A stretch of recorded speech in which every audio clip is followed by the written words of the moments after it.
¿Qué tal, amigas, amigos de este podcast en YouTube de Sporting Ultras Internacional? Que ya hemos tenido muy buenas referencias, muy buenos comentarios, se los agradecemos muchísimo todas las indicaciones que nos refieren para siempre mejorar y obviamente para traer a personalidades tan maravillosas como nuestro invitado de hoy. Tengo que agradecer ante todo a nuestro auspiciante Now, pues esta marca de anteojos italiana que, bueno, es una cosa revolucionaria, pero ya platicaremos también de ello en algún momento. Yo soy Stefano Niro y bueno, pues mucho gusto y tengo el agrado, el honor, el placer de saludar a mi queridísimo amigo Melesio Piña Oregel. Él es atleta, bueno, fue atleta en los Juegos Olímpicos de México 1968, con una trayectoria posterior a ello, pues prácticamente de 60 años, inmerso en todo lo que significa el pensamiento crítico sobre el desarrollo de los Juegos Olímpicos, no solo de México, sino los internacionales, los de verano, los paralímpicos, los de invierno que están ahora justamente llevándose a cabo en Milán y Cortina, allá en Italia. Y bueno, le doy la más cordial bienvenida, Melesio, qué gusto verle y saludarlo nuevamente. Hola, mi querido maestro Estefano de Niro, es un honor verdaderamente privilegiado estar de nuevo al lado de tu programa, de hacer una remembranza muy breve acerca de cómo ha evolucionado el movimiento olímpico, que han pasado prácticamente más de 130 años, de que desde la lejana reunión de Sorbona, París, se decidió darle vida nuevamente a esta gran hazaña de los Juegos Olímpicos antiguos y revivirlos en el año 1894 con los primeros Juegos del 96 y los últimos que serán en Los Ángeles, California. Y en esta evolución, bueno, nosotros hemos seguido muy de cerca algo que constituye el baluarte de los Juegos Olímpicos, que está plasmado en lo que representan los valores universales del propio movimiento. No olvidar que el sitius altius fortius, que es la frase del maestro Didon, pues sirvió de lema para el Comité Olímpico, que era un reverendo católico de allá de la lejana Francia, y que invadió mucho, impactó mucho en el pensamiento de Pierre de Coubertin, que lo va a transformar en el guía, en el faro de luz que va a venir iluminando todo este movimiento. Por otro lado, bueno, el Citius Altius Fortius, que es otro de nuestros principios básicos en el pensamiento grecorromano del poeta Juvenal, pues sigue presente. Pero para nosotros lo más interesante que hemos encontrado en el eco de tu programa es que estamos caminando en esto que yo le he denominado la utopía. Y tú sabes, porque así me lo has comentado, que la utopía es lo que ha hecho andar los grandes ideales de la humanidad y que no es fuera de este propósito precisamente el movimiento olímpico. En este contexto, bueno, pues doy las gracias a tu acogida para continuar con esta actividad y decirte principalmente,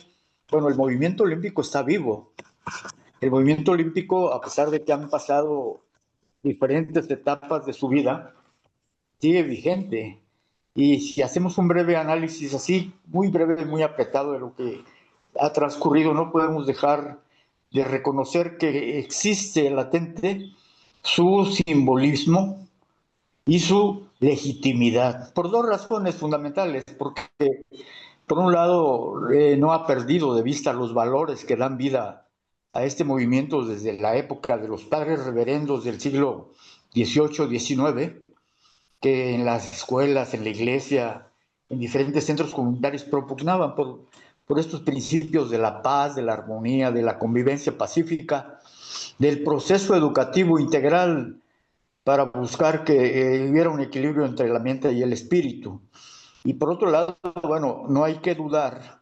que los Juegos Olímpicos tienen una gran legitimidad. ¿Por qué? Porque a pesar de todos los conflictos que hemos visto y que hemos vivido y que los vamos a referir ahorita, los Juegos Olímpicos tienen una gran capacidad de convocatoria. Tan es así que apegado a estos principios, a estos valores, a estas doctrinas, seguimos viendo cómo los Juegos Olímpicos siguen creciendo en cuanto a el impacto que tienen, no solamente como tú lo referías, en lo que se refiere a los Juegos de verano, los Juegos tradicionales, los Juegos Olímpicos de cada año, de cada 4 años, sino los Juegos Olímpicos de invierno que ahora están celebrándose en Italia. Pero igual, en esta gran amplitud de convocatoria, los Juegos han sido capaces de abrir nuevas plataformas de participación como son los Juegos de la Juventud. Y ahí la juventud está depositando una gran confianza en el movimiento olímpico y ahora no solamente con los deportes tradicionales, se va ampliando a otras disciplinas, a otros esquemas digitales y se está acudiendo también al propósito de que los juegos tengan un carácter inclusivo sin perder de vista esto que representan sus valores tradicionales. No solamente en la parte de los Juegos de la Juventud, ahora vemos que existen los Juegos Paralímpicos para personas con capacidades diferentes y que abre otro gran espacio de participación para la sociedad que también está compuesta de grandes deportistas y de grandes hazañas. Y bueno, esto nos da la idea de cómo este gran movimiento está soportado por una convocatoria que le da legitimidad al movimiento y que por otro lado le da la fortaleza simbólica apegada a sus valores fundamentales. A través de diversas plataformas ahora con el desarrollo de la inteligencia artificial y otras tecnologías modernas, los juegos han mostrado una gran longevidad, ¿no? Sin embargo, a pesar de que nosotros reconocemos que tiene una vigencia, que está vivo, no podemos tampoco dejar pasar por alto que el movimiento olímpico también tiene una gran crisis de gobernanza. En estos momentos el movimiento olímpico se enfrenta a problemas muy graves que son del dominio público porque aparecen constantemente casos de corrupción, malos manejos, lo que se refiere a la parte del dopaje, que es una lucha entre los laboratorios que muchas veces con la anuencia de las propias autoridades permite que cada vez se inventen o se descubran o se preparen sustancias cada vez más difíciles de rastrear, más sofisticadas, en donde la ciencia, en lugar de estar al servicio de, está en contra de la salud de los deportistas. Y eso, bueno, hay que señalarlo como una de las lacras más lacerantes, más peligrosas, más riesgosas, que va en contra precisamente de esta fortaleza de los valores del olimpismo. El príncipe de Merode, Alexander de Merode, que fue el fundador de la Federación de Medicina Deportiva, en algunas de sus conferencias decía que en el deporte de alto rendimiento, que es el que caracteriza el movimiento olímpico, en todas estas variantes que hemos hablado, dice que está más enfermo que en una clínica de salud pública, porque, bueno, si bien es cierto que tiene una ayuda extraordinaria para esta locura de las marcas, de los récords, de la comercialización, del espectáculo deportivo, también es cierto que ha provocado grandes y aparatosas muertes en el desarrollo del deporte. Y que esto, bueno, tenemos que señalarlo porque hay que evitarlo. Y si bien es cierto que es un gran negocio internacional, transnacional, bueno, también es cierto que ese es un peligro que pone en riesgo precisamente estos dos valores fundamentales a los que nos referíamos, de que hay una gran aceptación en el mundo, en el planeta, de la riqueza del movimiento olímpico. También hay una gran cantidad de críticos que no creen, no tienen confianza en este movimiento olímpico. Por otro lado, bueno, no podemos perder de vista que en el crecimiento del movimiento olímpico, en todas estas facetas de deporte olímpico, en paralímpicos, en lo que es discapacitados, en lo que son los Juegos de verano, de invierno, de la juventud, y los Juegos regionales, porque también no hay que olvidar que el ciclo olímpico tiene una serie de estaciones regionales por continente, por áreas de los propios continentes, y que también están dañados de este terrible mal que significa el dopaje. Y que en todo esto, bueno, debemos de agregar otro fenómeno muy peligroso, que es las desigualdades crecientes que existen en estos eventos entre países altamente desarrollados con países subdesarrollados o poco desarrollados. Y entonces en estas asimetrías de las competencias vemos fenómenos en donde se privilegia la concentración de triunfos sobre 3 o 4. A nivel mundial podemos decir que hay 15 naciones que sobre 200 más dominan el medallero olímpico, que es lo que va marcando el parámetro de calidad del deporte financiado por los medios del financiamiento olímpico. Hoy en día, el Comité Olímpico, con todas estas manifestaciones, es una empresa comercial de alto rendimiento, es una empresa de negocios, es una gran empresa compuesta por diferentes holdings, vamos a llamar, que son las que contribuyen a todo este desarrollo, y eso garantiza al movimiento olímpico una larga vida, una longevidad por el financiamiento olímpico. Y porque, bueno, esa es la regla que está rigiendo la actualidad en este mundo globalizado, el fenómeno de la ganancia en todas sus manifestaciones. Y no podemos cerrar los ojos a esto, porque esto va acentuando más la brecha entre países muy ricos, con alta tecnología, con altos sistemas de entrenamiento, con detección de talentos muy fina, con un trabajo metodológico en donde entra en juego las ciencias aplicadas al deporte, llámese desde la fisiología, la psicología, la química, la física, la kinestética. Es decir, todas las ciencias al servicio del deporte están contribuyendo a que estos países cada vez tengan mayor muestra de poderío, y a la hora de los Juegos Olímpicos encontramos que son verdaderas luchas que se convierten en espectáculo, y que, bueno, los medios de comunicación han capitalizado muy bien, porque los Juegos Olímpicos se convierten, igual que el Mundial de Fútbol u otros mundiales, en el espectáculo más visitados por el auditorio. Pero que no debemos Melesio, dejar, eso sí, es un riesgo. es un riesgo, pero yo veo aquí una paradoja.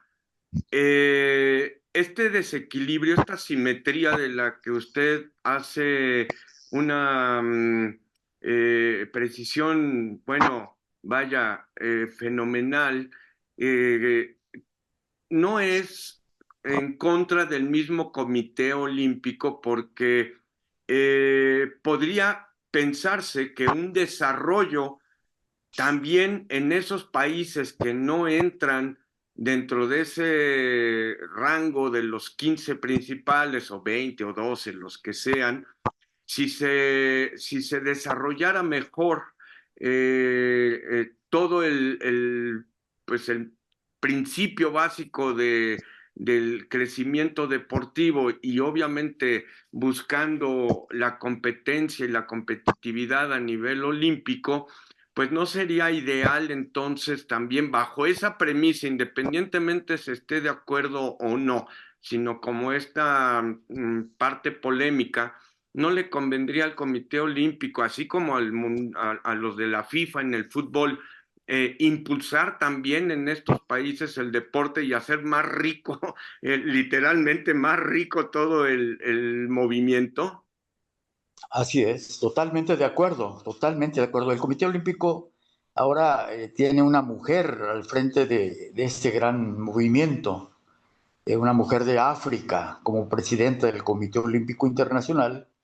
y que eso abre una coyuntura porque hay un programa en donde se están poniendo eh, en juego muchas esperanzas que permitan un impacto en este fenómeno que estamos platicando, y la posibilidad de sostenibilidad de nuevas estrategias que abonen precisamente en favor de estos grupos, para que el principio que se está ahí manejando es el que haya mayor equidad entre estas diferencias tan hondas que existen entre las grandes tecnologías, las grandes inversiones en infraestructura, que se va modificando todo el sistema de implementos deportivos con un fino trabajo de ingeniería de arquitectura, de ciencias que van en favor del rendimiento deportivo, pero que por su alto costo a veces quedan muy arriba. Y la presidenta del Comité Olímpico lo ha manifestado en su plan de impacto, sostenibilidad y de inclusión, que es necesario dejar un legado en el comité durante su periodo, lo ha dicho, que permita que estas diferencias pudieran tener algunas atenuantes para que la crisis de liderazgo que tiene el Comité Olímpico, porque se tiene una crisis actualmente, y esto ha generado también que en Juegos Olímpicos esté presente la amenaza de los boicots entre potencias y conflictos por el uso de las banderas o conflictos políticos muy fuertes, como lo estamos viviendo ahora con la exclusión de países como Rusia y los países que giraban alrededor de esta hegemonía, y los bloques se radicalizan y podemos identificar, por ejemplo, que en esos bloques sacan ventaja política países como Estados Unidos, los países europeos desarrollados, la misma China, y bueno, de alguna forma la exclusión de Rusia con su grupo de países satélites, pues de alguna forma beneficia todavía más esta división de bloques políticos que van contra el principio precisamente de la universalidad que deben tener los juegos. Y bueno, no podemos dejar de mencionar también que los trabajos diplomáticos, en donde el Comité Olímpico ha trabajado mucho a la par de Naciones Unidas, que es el movimiento olímpico anterior a Naciones Unidas, ha permitido de alguna manera prevenir estas amenazas. Sin embargo, vamos a seguir en esta tendencia analizando, porque también no perdamos de vista, señor, que la inversión pública en los últimos Juegos Olímpicos de los países sedes ha sido en agravio al desarrollo de áreas como son las del medio ambiente, las áreas de la infraestructura urbana, transporte, el desplazamiento de grupos que son migrantes o que son minorías étnicas o sociales, y que el movimiento olímpico arrasa con todas estas manifestaciones, creando problemas en cuanto al respeto de los derechos humanos, que hasta allá impacta también este fenómeno con sus dos caras, como hemos platicado. Por un lado, eso que nosotros elogiamos de la gran fortaleza del Comité Olímpico y del movimiento olímpico, pero también toda la parte destructiva que se ha generado a partir de un mal manejo de sus principios. Y bueno, creo que en esta idea de ir arrancando en el análisis también de lo que de ahí en adelante se desprende como subsidiarias de los Juegos Olímpicos modernos, y que tiene que ver también con los sponsors, que son maravillosos, los recursos que destinan la televisión, los medios, las plataformas digitales, pero que también debe haber ahí un cuidado muy, muy severo para que esto abone a los beneficios del movimiento, que no vaya en detrimento y que se ensalcen los valores, pero en la práctica se conviertan en realidades. Melesio Piña, siempre, siempre incisivo, directo, categórico, con una verdad reveladora que nos deja siempre pasmados. Esto va a ser el primer programa con él para seguir hablando sobre estos temas de los Juegos Olímpicos, donde acaba de darnos un panorama general para la reflexión, para el pensamiento crítico, para la autocrítica y para un pensamiento prospectivo que nos pueda hacer un análisis reflexivo sobre también cómo está el continente o bueno, la región latinoamericana o los continentes como el africano o los asiáticos también, en donde, bueno, justamente se conjuntan todos estos problemas, tanto ambientales como sociales, como económicos, como de carencias, como migratorios, etcétera, y que seguramente en otros programas abordaremos de manera mucho más precisa. Yo le quiero agradecer, como siempre, mi estimadísimo Melesio, su aportación no al tema, sino a la reflexión profunda de un tema que es sí el deporte olímpico, pero que nos mete de lleno a lo que podríamos llamar el sistema complejo de la gobernanza mundial. Le mando por el momento un gran abrazo y vamos a seguir, amigas y amigos que nos están siguiendo, vamos a seguir hablando con Melesio Piña Oregel, exatleta olímpico de 1968 en México, unos Juegos Olímpicos que podríamos llamar parteaguas, hay un antes y un después de México 68 en el desarrollo de estos Juegos y todo lo que ha implicado en temas como los que hemos estado viendo. Melesio, muchísimas gracias y hasta pronto. Hasta pronto, querido Estefano de Niro. Amigas, amigos, yo soy Stefano Niro, les agradezco muchísimo su atención. Por favor, mándenos mensajes al mail circuitoultras@gmail.com o en las redes sociales como el podcast es @Sporting Ultras Podcast o también circuito-ultras. ¿Por qué circuito y por qué Sporting? Bueno, es que Circuito Ultras es el holding, como también ya lo mencionó Melesio Piña, ojalá fuéramos de esa magnitud, pero no, ya estamos trabajando para ello, por supuesto, y Sporting Ultras es el modelo de la comunicación de esta gran red que nos une a todos y ahora ya de manera global. Hasta la próxima, les deseo un excelente fin de semana y muchas gracias a nuestro auspiciante Now. Un abrazo, Melesio Piña, y hasta pronto. Un abrazo de regreso.